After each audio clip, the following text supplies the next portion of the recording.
કબજિયાતની સમસ્યા 40 વર્ષથી હોય, હા આયુર્વેદની અનેક દવાઓ ટ્રાય કરી લીધી હોય, અનેક ડોક્ટરોને બતાવ્યું હોય, પંચકર્મની ચિકિત્સા કરાવી લીધી હોય, હા. વિરેચન ચિકિત્સા કરાવી લીધી હોય, છતાં પણ કબજિયાતમાં ધાર્યું પરિણામ ન મળ્યું હોય અને આપણી આયુર્વેદની સંજીવની હોસ્પિટલમાં માત્ર ને માત્ર 2-2.5 મહિનાની સારવારથી હા ઘણું બધું સારું પરિણામ મળ્યું હોય એવા વડીલ મારી સાથે છે કે જેણે 40 વર્ષ સુધી એટલે લગભગ એમણે કીધું કે હું છેલ્લા 30 વર્ષથી તો માત્ર ને માત્ર આયુર્વેદ સારવાર જ કરું છું, છતાં મને આટલું રિઝલ્ટ નથી મળ્યું. તો આજે આપણે એ વડીલનો અનુભવ સાંભળશું અને એમની આયુર્વેદ પ્રત્યેની જે શ્રદ્ધા છે એના વિશે પણ આપણે આજે જાણશું. જય શ્રી કૃષ્ણ બાલુભાઈ. સાચી વાત. બાલુભાઈ, શું તકલીફ હતી તમને 40 વર્ષની કબજિયાત, ગેસ, એસિડિટીનો પ્રોબ્લેમ. અને એના માટે લગભગ તમે કેટલા અલગ અલગ ચિકિત્સકોને મળ્યા છો? 5 થી 6 ચિકિત્સકો, અને મારી રીતે મેં જાતે પણ કે બીજી કોઈ કંપનીની દવાઓની ઉપયોગ કરી જોયો છે. બરોબર છે. અને જે આજ સુધી રિઝલ્ટ મળી શક્યું નથી. બરોબર. અને એના માટે તમે પંચકર્મની પણ કોઈ સારવાર પહેલા કરાવેલી હતી? મોરબી મેં કરાવ્યું હતું ઘણા દિવસ પહેલા. બરાબર છે. વિરેચન કર્મ, જેનાથી પણ ફરક પડ્યો નહોતો. અને તમે જે છે એ ક્યાંથી આવો છો? મોરબીથી. મોરબીથી. તો મોરબીથી આપણી હોસ્પિટલની જાણ તમને કઈ રીતે થઈ હતી? તમારા યુટ્યુબમાં વિડીયો જોઈએ ને એ બધું સાંભળ્યું, એના ઉપરથી તમે આપણને અહીંયા થોડોક ભરોસો બેઠો કે આ બધું કાંઈક વ્યવસ્થિત ને કાંઈક સારી એવી સારવાર સાહેબ કરતા હશે. બરાબર છે. અને બીજું લાંબા ગાળાનો તમારો જે અનુભવ હતો જામનગર હોસ્પિટલનો, એ થોડુંક જાણકારી અમને મળી. બરાબર. અને તમે જ્યારે અહીંયા આવ્યા અને આપણે લગભગ જે છે એ તમારી બસ્તી સારવાર કરાવડાવી અને લગભગ જે છે એ આપણી 2-2.5 મહિના દવા ચાલી, બરાબર છે. તમે કેટલા ટકા સંતુષ્ટ છો તમને સારવારથી? મને સંતુષ્ટનો આમ જનરલ હિસાબ કર્યું તો 70% વધુ મને ફાયદો થઈ ગયો છે. 70% વધારે ફાયદો થયો છે. જે 30-40 વર્ષમાં રિઝલ્ટ જે નથી મળી શક્યું એ મને આ 2-2.5 મહિનાની અંદર 70-80% ફરક પડી ગયો છે. બરોબર છે. અને આપણી એની જે સારવાર છે, આપણું જે નિદાન થાય છે, એનાથી તમને સંતોષ 100%? એનાથી 100% સંતોષ. બરાબર છે. કે હું ડૉક્ટર વિશાલ પંડ્યા એક MD આયુર્વેદ ડૉક્ટર છું. મેં મારો 10 વર્ષ સુધીનો MD આયુર્વેદનો અભ્યાસ જામનગરની વિશ્વ પ્રસિદ્ધ આયુર્વેદ કોલેજમાંથી કરેલો છે. 2011થી એટલે કે છેલ્લા 13 વર્ષથી હું ગાંધીધામ કચ્છ ખાતે NABH માન્યતા પ્રાપ્ત પંચકર્મા આયુર્વેદ હોસ્પિટલ ચલાવું છું. અમે 2 રીતે સારવાર કરતા હોઈએ છીએ. સૌથી પહેલાં તો કચ્છ કે એની આસપાસના દર્દીઓએ હોસ્પિટલમાં રૂબરૂ બતાવવા માટે આવવું, અને બીજું કચ્છથી દૂર રહેતા દર્દીઓ માટે ઘર બેઠા ઓનલાઈન દવા પણ મંગાવી શકે છે. વધુ માહિતી માટે નીચેના નંબર ઉપર હાય લખીને વોટ્સએપ કરો એટલે તમને ફીસ કેટલી છે, કોર્સ કેટલો કરવો પડશે વગેરે માહિતી વોટ્સએપમાં મોકલી આપશું. તમે કહેશો આટલા વર્ષમાં શું શું થતું ને શું દવાઓ કરી તમે? કેવી કબજિયાત હતી તમને? કબજિયાત, સખત કબજિયાત હતી. રેચક દવાઓ બજારમાંથી લઈ એટલે 2-3 દિવસ એનો લાભ આપે, પછી પાછી પરિસ્થિતિ પછી કોઠે પડી જાય. ચક્કર ને દાહ ને બેહજમી અને સતત બધું આમ ભમતું એવું લાગ્યા કરે કબજિયાતના હિસાબે. બરોબર. અને બેચેની જેવું શરીર છે. અને આ તમારી સારવારથી બધું જાજુ રિઝલ્ટ સારું મળી ગયું ટૂંકા ગાળામાં. અને કાકા, તમે જે કહેતા કે કબજિયાત માટે કોઈ રેચની દવા લેતા તો એનાથી રેચ થઈ જાય પછી શું નબળાઈ આવી જતી?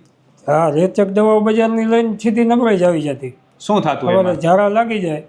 ઝાડા જઈને આવીને સીધું આપણે એક જગ્યા બેસી જવું પડે, ત્યાં તો સુઈ જવું જ પડે. એટલે ઊભા થઈને ચાલી ન શકાય, એટલી બધી નબળાઈ આવી જતી. શું થાય? પગમાં કળતર થાય કે થાક લાગે? શું લાગે? પગમાં કળતર ને એવું બધું થતું, એકદમ શરીર જ આવું લૂઝ પડી જાય. લૂઝ પડી જાય. બરોબર છે.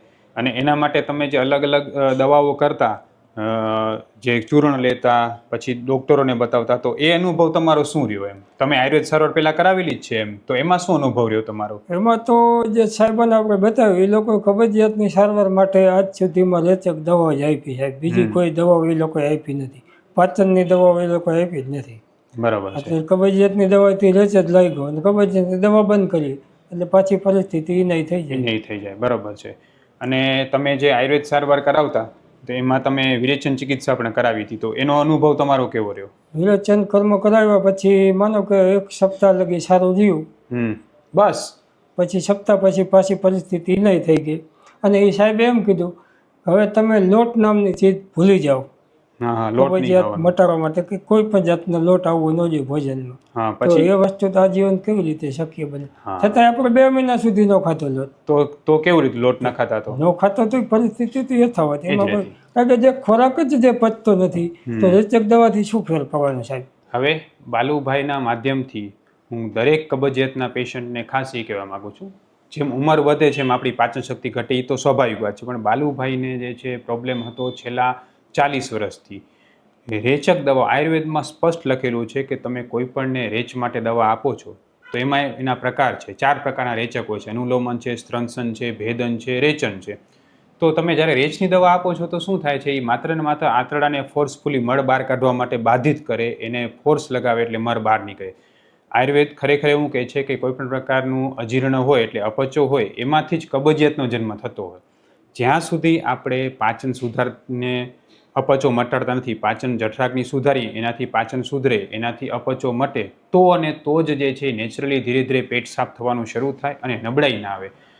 કાકાએ જે એનું વર્ણન કર્યું ને એ બહુ સમજવા જેવું છે. એમણે શું કીધું કે હું રેચની દવા લેતો એટલે એમણે નબળાઈ આવી જતી. સ્પષ્ટ આ વાત હું તમને એટલે કહેવા માગું છું કે આમની ઉંમરના હજારો નહીં લાખો જે છે વૃદ્ધો સૌથી મોટી ભૂલ કરે છે શું, તો કે રેચની દવાઓ લે છે. રેચની દવાઓ ધીરે ધીરે આંતરડાને જે છે એ કાગળ જેવા સાવ જે છે નબળા કરતા જાય છે. સાથે સાથે રેચની દવા શું કરે, તમે આખો દિવસ સરસ રીતે જમ્યા હો ભોજન, રાત્રે સૂતી વખતે રેચની ગોળી લો એટલે સવારે ફોર્સફુલી બધું જ ભોજન પચેલું હોય કે ન પચેલું બધું બહાર કાઢી નાખે. પચ્યા વગરનું ભોજન જ્યારે એવી રીતે બહાર નીકળી જાય એટલે ઓટોમેટિકલી નબળાઈ આવવાની શરૂ થાય. જે એમનું વર્ણન હતું એનું મેં તમને ક્લિનિકલ કન્ક્લુઝન આપ્યું કે આવું થાય છે. ખરેખર આયુર્વેદ એવું માને છે કે તમારે કોઈ પણ દવા રેચની લેવા કરતાં તમારે પાચન સુધારવું જોઈએ અને અનુલોમન ઔષધો વાપરવો જોઈએ. એટલે આપણે અહીંયા જે એમને ઔષધો આપે એમાંથી એક પણ ઔષધ જે છે રેચ માટે નથી આપ્યું, માત્ર ને માત્ર અનુલોમન ઔષધો આપ્યા છે કે જે વાયુને નીચે લઈ જાય. જેમ જેમ વાયુ નીચે જવા માંડે, વાયુ નીચેથી છૂટવા માંડે અને પાચન સુધરવા માંડે એટલે ઓટોમેટિકલી પેટ સાફ થાય ને એ પેટ સાફ એવું થાય કે જે તમને નબળાઈમાં ન પરિણામે. એટલે તમારા આંતરડા નબળા ન પડે, તમારું શરીર નબળું ન પડે, તમને બીપી લો જેવું ક્યારે ન લાગે. તો બાલુભાઈ, તમે જ્યારે આપણી ઔષધિઓની સારવાર તમે લેતા તો એના પહેલાં તમે રોજ કોઈ રેચની દવા લેવી પડતી હતી મારી પાસે આવ્યા એનાથી પહેલાં? તમારી દવા પહેલાં રેચની દવા કબજિયાત માટે લેવી પડતી. કબજિયાત તો રેચની દવા લાંબો સમય લાગુ પડતી નહીં, બદલાવી પડે. ગમે એવી દવા બજારમાંથી લઈએ એટલે 1-2 વખત એનો ફાયદો થાય પછી પાછી પરિસ્થિતિ નહીં થઈ જાય. બરાબર છે. આ પણ હું તમને વાત કહેવા માંગુ છું, દરેકને અનુભવ હશે કે રેચની દવા જે છે એ અમુક સમય સુધી જ અસર કરતી હોય, પછી એની અસર ધીરે ધીરે ઓછી થઈ જતી. એનું કારણ એ છે કે આપણા આંતરડા રેચની દવા જે છે ને આંતરડાને ફોર્સફુલી કામ કરાવે છે. અમુક સમય સુધી દવાની અસર આંતરડા ઉપર રહે, પછી આંતરડા પોતે ધીરે ધીરે એવા થઈ જાય કે એ દવાની અસર એના શરીરમાં આવે નહીં. પછી તમે જ્યારે આપણે અહીંયા આવ્યા અને આપણે જે સારવાર શરૂ કરી, કેટલા દિવસમાં તમને ફાયદો દેખાવાનો શરૂ થઈ ગયો? તમારી દવા ચાલુ કરી એટલે અઠવાડિયાની અંદર એનું સીધું રિઝલ્ટ ચાલુ થઈ ગયું કે આહાર મીંડો પચવા અને કબજિયાત પણ મટી ગઈ, ગેસ ટ્રબલ અને બેચેની ગભરાણ જેવો જે કાંઈ પ્રશ્ન હતો એ બધો સીધો દૂર થઈ ગયો. બરાબર છે. તો તમે ક્યારે કાકા એવું વિચાર્યું હતું કે આયુર્વેદ દવા આટલી ઝડપથી અસર કરશે? ના, એટલી તો કલ્પના નથી આપણને આટલું ઝડપી લાગશે, પણ આયુર્વેદમાં તમારી સારવારમાં જેટલી ઝડપી અસર થઈ એટલી કોઈ સારવારમાં નથી થઈ. મેં ટોટલ બ્રાન્ડો વાપરી લીધી છે, બરાબર, એમાં જે આટલું રિઝલ્ટ ઝડપી નથી મળ્યું. બરાબર છે. અને તમારા પાચનમાં કેટલો સુધારો થયો? પાચનમાં સુધારો જાજો થઈ ગયો. આહાર બધું પચી જાય સમય મુજબ અને સીધી ભૂખ લાગી જાય બપોરના સાંજના સમયે. પહેલા એવી ભૂખ ન લાગતી? ભૂખ જ બિલકુલ ન લાગતી. બરાબર છે. અને પહેલા આહાર પચવામાં શું પ્રોબ્લેમ લાગતો? આહાર પચવામાં આહાર તો હચો પચતો જ નહીં, કબજિયાત થઈ જાય તો વાયુ થઈ જતું. વાયુના હિસાબે ભૂખ જ ન લાગે, બિલકુલ ભૂખ નહીં. વાયુ થાય એટલે શું લાગે પેટમાં? પેટમાં ભારે ભારે લાગે અને આખું માથું આમ ભમતું હોય એવું બધું આમ ફરતું હોય એવું લાગ્યા કરે આખું. કે ઊંધો ગેસ ચડે? હા, ઊંધો ગેસ ચડે. બરાબર છે. અને જ્યારે તમે આવ્યા ત્યારે તમે મને કીધું હતું કે તમને જે છે સુગર અને બીપી પણ છે, બરાબર છે? આપણી દવાથી એમાં શું ફેરફાર લાગ્યો? એવું થાય ને બીપી ને સુગર વધુ કંટ્રોલમાં આવી ગયા એવું લાગે? હા, સુગર નિયંત્રણમાં વધારે પડતી આવી ગઈ છે. બરાબર છે. સુગરના હિસાબે જે પગમાં તોડ થતી છે, પગમાં ખોરતર, આજે એ પ્રશ્ન જબરો હલ થઈ ગયો હોય. તેલ માલિશ કરીને રાતે હોઈ જાય તો ઊંઘ આવે, નહીતર જે ઊંઘ ન આવતી રાતભર બેસી રહેવું પડતું. પગમાં શું કરતર થતું તમને? કરતર થતું આટલા ગાળામાં. હા, એમાં કેવું શું થતું? એમાં 100% રિઝલ્ટ મળી ગયું અત્યારે. તેલ માલિશ કરી રાતની સવાર સુધી ઊંઘ આવી જાય. એટલે પગની પિંડીની કરતર પણ એમને 100% દૂર થઈ. આ પણ હું તમને કહેવા માંગુ છું કે પગની પિંડીની કરતરને આયુર્વેદમાં પિંડિકોદ્વેષ્ટન કહેવાય. એનું એક કારણ છે કબજિયાત રહેવી. કબજિયાતના લક્ષણમાં પણ કહ્યું છે કે એમાં જંઘાશૂલ થાય, એટલે કે પગની પિંડીઓમાં કરતર જેવો દુખાવો થાય. કબજિયાત સાચી રીતે સોલ્વ થાય તો ઓટોમેટિકલી સોલ્વ થાય, પણ તમે રેચની દવાથી માત્ર ઉપર છોલો મળ કઢાવો એનાથી સોલ્યુશન ક્યારે આવે નહીં. કાકા તમે જે છે તમારી ઉંમર મોટી છે, તમે આટલા વર્ષોથી લાંબા સમયથી હેરાન છો, બરાબર. તમે કીધું કે આપણે અહીંયા જેટલી ઝડપથી દવા લાગુ પડી એવી ક્યાંય લાગુ નથી પડી, બરાબર છે. તો તમારો આયુર્વેદનો જે અનુભવ રહ્યો આટલા વર્ષોનો, બરાબર છે, એ અને આપણી દવામાં ડિફરન્સ શું લાગ્યો તમને? તમારી દવામાં માનો કે ચાલુ કરી એટલે આહારનું પાચન થવા માંડ્યું અને કબજિયાતનો જે મુદ્દો લાઈફસ્ટાઈલ હતો એ આખો સોલ્વ થઈ ગયો. બરાબર. મૂળભૂત સમસ્યા જ કબજિયાતની હતી, જેના હિસાબે ગેસ ચડતો, એસિડિટી થતી, છાતીમાં બળતરા થતી અને માથાનો દુખાવો જે વર્ષો પુરાણો હતો જેના હિસાબે એ આખો પ્રશ્ન સોલ્વ થઈ ગયો. બરાબર. અને બીજી દવા કરતા તો એમાં તમને પાચન સુધારવાનું લાગતું? તો રેચક દવાઓ જ આપી આજ સુધી. મેં જે મારી જાતે દવા લીધી એ પણ રેચક લીધી અને જે ચિકિત્સકોને બતાવ્યું એ લોકોએ રેચક દવાઓ જ આપી છે. બરાબર છે. અને તમે જે આપણી અહીંયા જે પંચકર્મ સારવાર તમે કરાવી તો એનાથી તમે શું અનુભવ થયો? એમ પંચકર્મની સારવાર જે અહીંયા કણે જે પંચકર્મ થયું હોય એ પંચકર્મ મેં જે મોરબીમાં કરાવ્યું હતું એ રીતનું પંચકર્મ નથી થતું. એનાથી એ લોકો ટૂંકા ગાળામાં નહીં જેવું પંચકર્મ કરી અને તુરંત રજા આપી દે. આપણે અહીંયા તમારે અહીંયા લાંબો સમય કલાક 1.5 કલાકનો જે ગાળો છે માલિશનો શેક આપવાનો એનાથી અને એનાથી સિસ્ટમ તમને વધારે સારી લાગે, બરાબર. એટલે હવે હું તમને 2-3 વસ્તુ કહેવા માંગુ છું. સૌથી પહેલું એ, જેમ કાકાએ કીધું કે મેં ઓનલાઈન જોયું હતું તમારું, એમ બરાબર. હવે ઓનલાઈનમાં ઘણા બધા વિડીયો આવતા હોય છે, પણ આપણે વિશ્વાસ કોના ઉપર કરવો જેથી આયુર્વેદનું નામ ખરાબ ન થાય, બહુ અગત્યનું છે. સૌથી પહેલાં તો તમારે એ જોવાનું કે ડૉક્ટર પાસે BMS કે MDની આયુર્વેદની ડિગ્રી છે કે નહીં, આ પહેલું વાત. બીજું તમારે એ જોવું કે એ ડૉક્ટર પાસે તમારા જેવા રોગ મટાડેલા હોય એવો અનુભવ, રિવ્યૂ કે વિડીયો છે કે નહીં. ત્રીજી અગત્યની વાત કે તમે કોઈ પણ જગ્યાએ પંચકર્મ સારવાર કરાવો છો તો પણ એ તમે ખાસ પૂછો ડૉક્ટરને કે આનાથી રોગ કેટલો ઝડપથી દૂર થશે અને તમને નબળાઈ કે થાક લાગશે કે નહીં. આપણે અહીંયા જે પંચકર્મ સારવાર કરાવી છે એ રોગનું મૂળગામી પરિણામ લેવા માટે અને સૌથી શ્રેષ્ઠ રીતે કરાવો જેથી લોકોને નબળાઈ ન લાગે, સતત સ્ફૂર્તિ વધે અને જે મૂળગામી મજબૂતી આવે એના માટે આપણે પંચકર્મ સારવાર કરતા હોઈએ જેથી વાયુ દોષ દૂર થાય. તો એ તમે ખાસ દરેક જગ્યાએ તપાસ કરીને જ પંચકર્મ સારવાર કરાવો. જેમ હમણાં અનુભવ રહ્યો કે પહેલાં પંચકર્મ સારવાર કરાવી હતી પણ આપણે અહીંયા જે સારવાર છે એ બીજા કરતાં અલગ રહેશે, બરાબર ને? એ સારવાર તમને બરાબર. અને જે તમે જે છે પહેલાં જે દવાઓ લેતા એ દવાઓ તમને ક્યારે ગરમ પડી છે?